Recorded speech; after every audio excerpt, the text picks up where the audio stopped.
का प्राणियों में विश्व का कल्याण हो। गौ माता की जय हो। गौ हत्या बंद हो। राम राज कायम हो। परम पूज्य श्री स्वामी जी महाराज की जय। हर हर महादेव। बोले शंकर भगवान की जय। बोले कृपात्री स्वामी जी महाराज की जय। बोले शंकराचार्य भगवान की जय। बोले परम पूज्य श्री बाबा जी महाराज की जय। हर हर महादेव।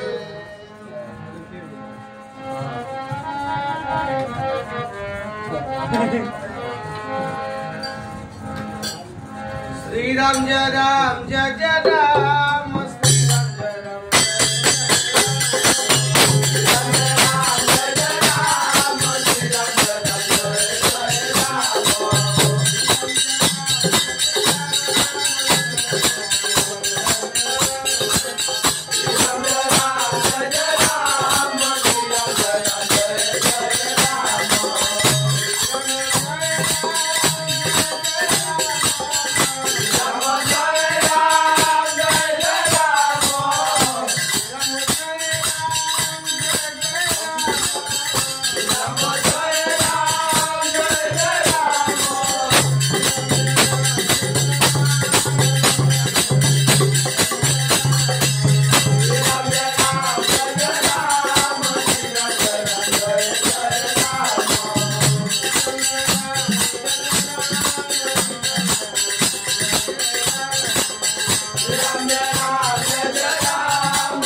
राम